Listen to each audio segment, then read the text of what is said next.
What is going on, guys? Panther here, bringing you our APA Wi-Fi Week 8 battle against Point Blank in the Winnipeg Blue Blastoise. So, if you haven't checked out our match from last week, be sure to go check that out before I drop any spoilers. Actually, you know what? You can already see spoilers in the thumbnail, so if you made it this far, you already know the results of last week. So we ended up taking a 1-0 loss last week to Jock and the Dunfermline Loons, handing us our first APA Wi-Fi loss in the season. First official one anyways. To bring our record to it's 5-1. 5-1, yes, because we do still have a makeup game to go at this point in the season from our Week 4 battle against Jacob and the Green Bay Pikachus. But anyways, so as you can see on the other side of the field, Kurt has a very threatening team. He does have the Lucario, the Sylveon, the Kieran Black, Blastoise, and Registeel as his primary defensive walls, and then the Roserade. We could really run a lot of different sets on that. So my team, I am really bringing Sand for only the second time this season. I've ran Moldbreaker, Excadrill the majority of the other times this so far this season. Got the Gigalith to set the Sand, a defensive Arcanine, primarily just to get the Intimidate off from the Lucario or the Kieran Black, just to get it down, bring it down a little bit. And as a switch in into the Roserade, because Roserade really puts in some work against my team. I have the Melodic also to help with the Kieran Black and the Lucario, because both of those Pokemon just tear through my team completely. And then I have a Gengar, which really, as you can see, tears up Point's team. So definitely going to be an interesting match here. Point's a really good battler. He is. I know he's won several championships before. We've only played him twice. Played him twice in one league that's fallen apart, and then an APA showdown. So we've had some really good matches with him before. So I know Point's definitely capable of handing us our second loss in this season. So we definitely need to be careful. So let's go ahead. Let me go ahead and hit the play button here on my DS, which is in the floor, and we'll go ahead and get started. So I predicted him to lead off with anything but the Blastoise. I predicted him really to lead off with the Registeel, so I decided to lead off with my Arcanine. And he leads off with the one thing that I don't want to stay in on. Yeah, that's bad. So I'm forced to switch out turn 1 already, which is really unfortunate because obviously gives some early game momentum. I go out into my Tapu Bulu just because I didn't think he would Ice Beam there. I thought if anything he may Toxic. I didn't want my Melodic getting Toxic over Flame Orb, which I do have the Flame Orb.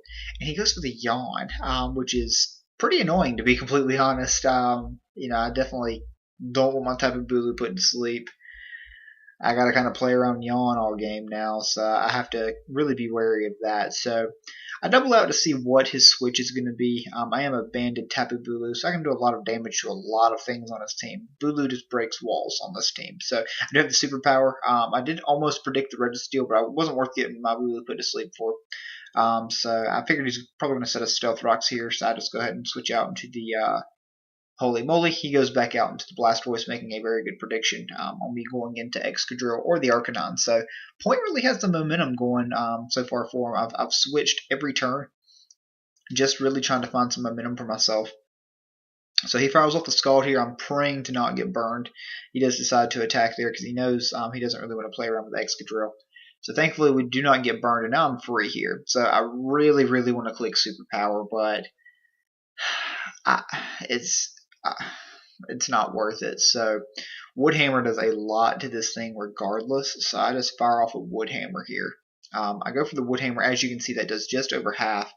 I wanted to see what his item was because even with the grassy terrain recovery, it's going to be a roll to kill him if he's not leftovers. So he is leftovers. It puts him out of range of another Woodhammer there, unfortunately. But I do get some good intel on the Registeel, so don't want to stay in just in case that he wants to fire off the Iron Head, and also just because my grassy terrain just ran out, so I'm not going to be doing anywhere near as much damage anyways. So I know he's not going to Earthquake or anything like that here. He may Iron Head, he may throw off a Toxic, he may do several things, or he could double. Makes a very good double here out into the Roserade. And as you can see, it is on an air balloon. So I have to keep that in mind for a little bit later in the game, just in case I get my sand up and want to start spamming EQ. This thing's on a balloon, and he doesn't really have a lot for my Excadrill outside of that, as you can see. So I got hard into my Arcanine, and he has Sleep Powder too. This man has Yawn and Sleep Powder on his team. So already at this point in the battle, I'm like, I can't play around with these walls because he's just going to keep putting me to sleep and putting me to sleep and putting me to sleep.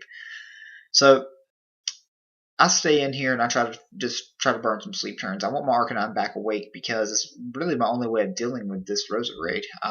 Is to get a Flare Blitz off on it. So he doesn't risk it. He makes a very good decision and switches out after the first turn of Spikes into the Blastoise, and I wake up there, of course. And I mean, it's good I woke up, but unfortunately he didn't stay in. Also, the dead Roserade. As you can see, we do quite a bit of damage to the Blastoise. So it kind of surprised me. But obviously we can't do what we need to do with Wild Charge on to the next turn, so we're forced to switch out. I got to go out. I got to make a play here. So I go out into my Tapu Bulu, knowing he's probably going to throw off into the Scald or a Yawn here. Either one really is just going to be kind of annoying to my team. And as you can see, he fires off the Scald, I believe. Fires off the Scald. So again, I'm crossing my fingers, just praying not to get burned. Tapu Bulu is getting pretty worn down. As you can see, I do not get burned. So that is definitely a good thing here that we are not burned. That we are not burned at least.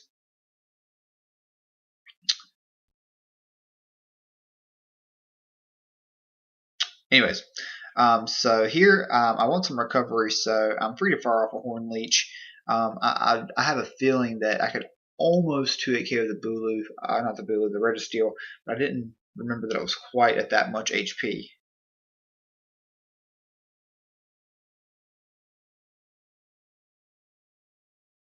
Sorry guys, back now. Anyways, so definitely fire off the Horn Leech, just trying to get some recovery up here because I want to keep Bulu healthy because I can really honestly break some walls. He can go out into Lucario or into Kyurem to revenge, but I can do a lot of damage to these things.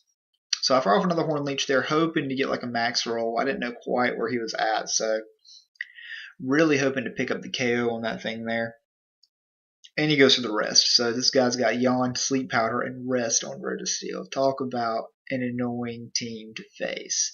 So at this point, I'm done playing games because he can definitely outstall me. All I really have recovery on is the Arcanine and the Melodic.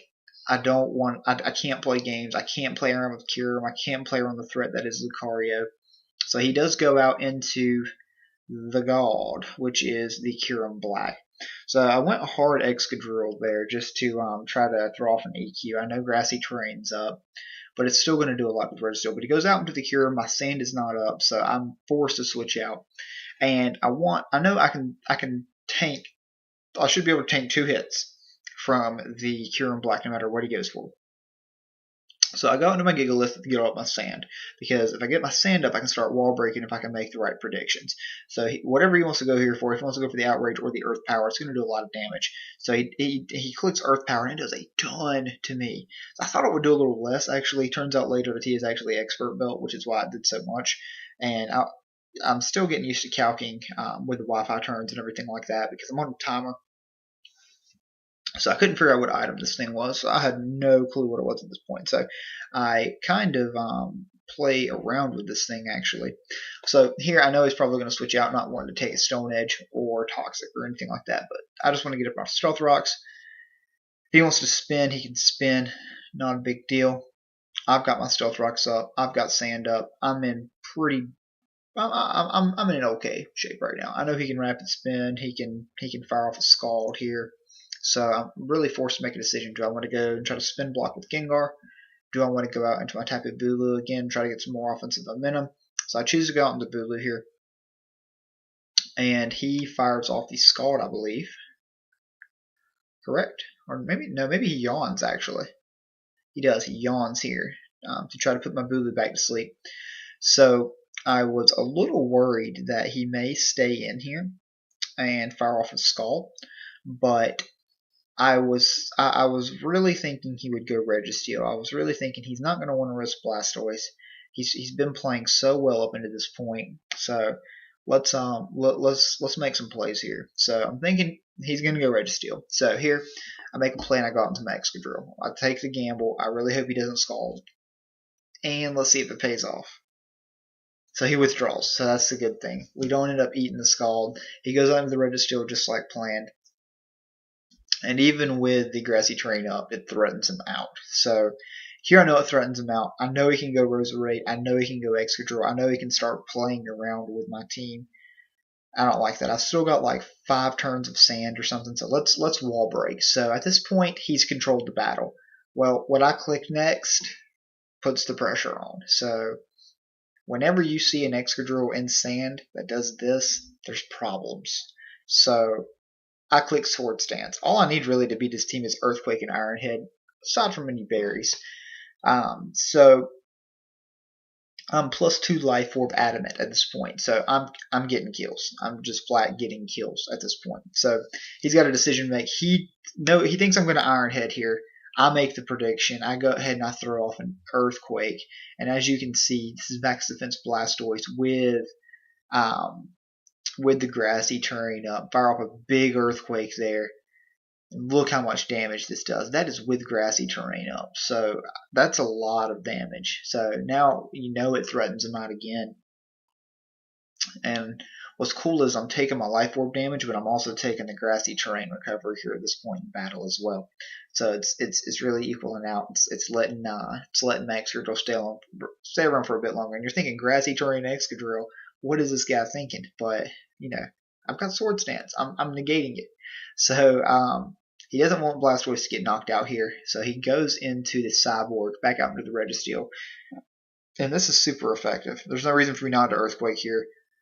I click Earthquake again, and you can watch as this thing drops. So that was especially defensive Registeel for most likely my Latios. I didn't bring Latios because he does have the Sylveon in the Registeel. So we do pick up the kill here on the Registeel. So we're going to go ahead and remove that off the list down here. Registeel is gone like magic, disappears.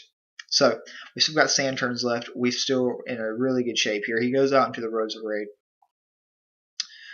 He's on the air balloon, so I'm thinking he may go out into Blastoise again, but there's no reason for me to predict because I can probably knock out the Blastoise at this range with another Iron Head. So he sacks off the Roserade there, and we are up 6-4 all of a sudden. Holy moly is putting in the finest of work.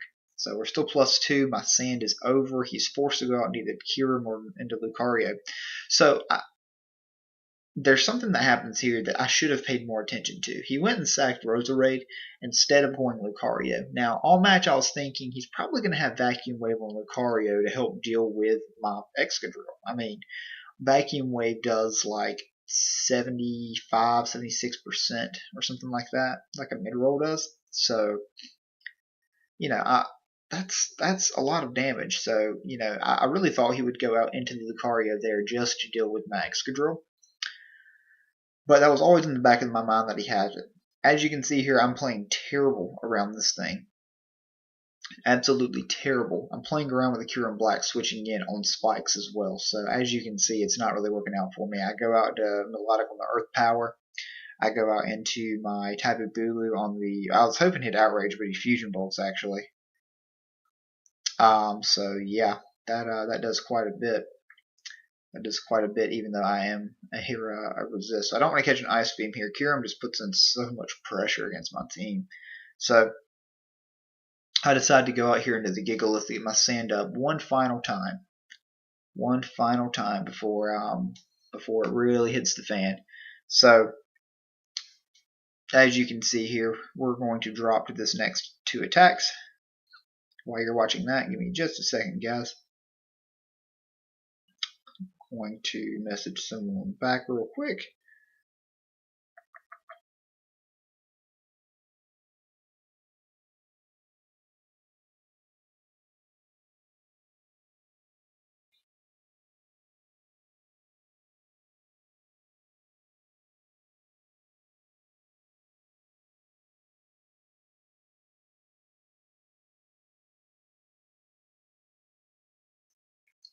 So, as you can see, my Gigalith has dropped now to the Kyurem.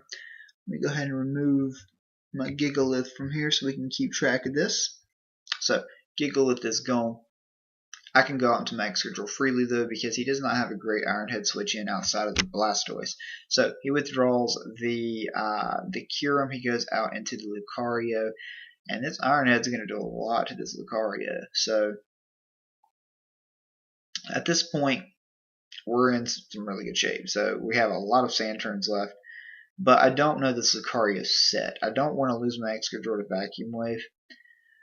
Hindsight, I should have probably just stayed in and attacked, but I really did not want to lose my my Excadrill to the Vacuum Wave. I really thought I could play around it, so I do go out into my my Gengar here, predicting the Vacuum Wave, which was a pretty risky play because he could have went for something else. He makes a double.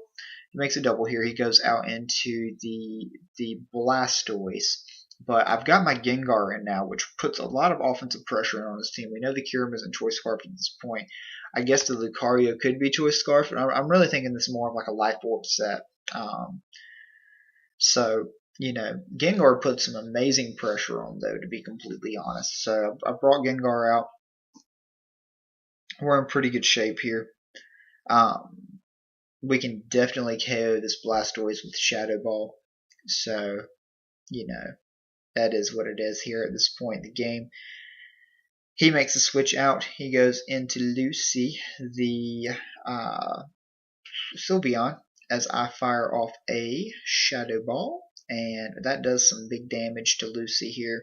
Now, he could have played around with his Steel types here at this point and potentially went out into the Lucario, or well, actually, he only has one Steel type left. He could go into the Lucario here on my my Sludge Bomb. I do have to click Sludge Bomb to kill this thing. Shadow Ball would be a Shadow Ball. I'm pretty sure it was out of range at that point. Still really bad at judging that health bar there. So he protects, just trying to get some more leftovers recovery, but the sand is going to nullify that out, and he's getting a little bit more chip down on my Gengar as well here at this point in the battle. So, but it's kind of a losing fight at this point, not unless he does have something up his sleeve. I was thinking what he was trying to do was put me into range for his Lucario, which Lucario still could win at this point in the game with the set that he has. So, for off the Sludge Bomb, we do kill the Sylveon. We go up 5-3, and we're in really good shape here because the Blastoise is worn down, the Lucario's at half, and the Kyurem has taken a round of Stealth Rocks damage, which is basically what I need. So it goes out into Kyurem,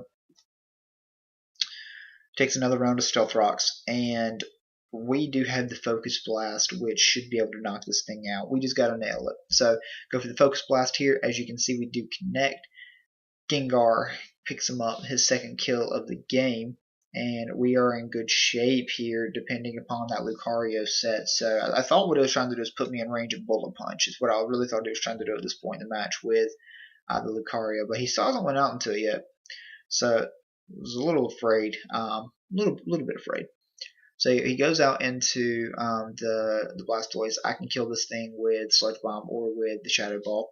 Sludge Bomb has just a little bit more damage on it, so I just click Sludge Bomb there. We knock out the Blastoise, and now all he has left is the Lucario. So I'm pretty sure he's just going to Bullet Punch here, but no reason for me to switch out. No reason at all for me to switch out. If you Bullet Punches, you Bullet Punch. So as you can see, he does not Bullet Punch, and we pick up a 5-0 win over Point Blank and the Winnipeg Blue Blastoise. So really great game to you, Kurt. Let me also say that the Lucario set was definitely some heat too on his end. He did have an Adrenal Orb to take advantage of my Intimidate Arcanine. And he was going to nasty plot on my switch into the Arcanine, get +2/+1, which really would have put some pressure on my team. So it was some really good prep on his part there, because my switch into Lucario definitely would have either been Melodic or the Arcanine, just depending upon what I saw in the team. But it was some really good prep there. So it was, I'm really lucky that I just stayed in with Gengar instead of potentially going out to Arcanine, because I definitely still could have lost the battle at that point. So Point was never really out of that game until that Lucario was dead. That Heat Lucario says, and that's really a testament to the kind of battle that Kurt is. Kurt's a really phenomenal battler. The score does not say so, but his team really was Excadrill food. Um, Same thing with Gengar. As you can see, Gengar is really just 6-0'd his team along with Excadrill. I mean, he had like on his bench, he had like Mega Aerodactyl, Raichu, and Entei, and two others that I can't even remember because I know they didn't match up good. All of those Pokemon get hit super effectively by my Excadrill. So he really had a tough matchup. I really had a really good matchup with Sand this time. He it is what it is. There, he prepped as best he could for it. But at the end of the day, still wasn't enough. So great game again to you, Kurt. Maybe potentially see you again in the finals match this season. Good luck the rest of the way this season, man. And thank you guys for watching. Be sure to hit that like button down below. Appreciate it.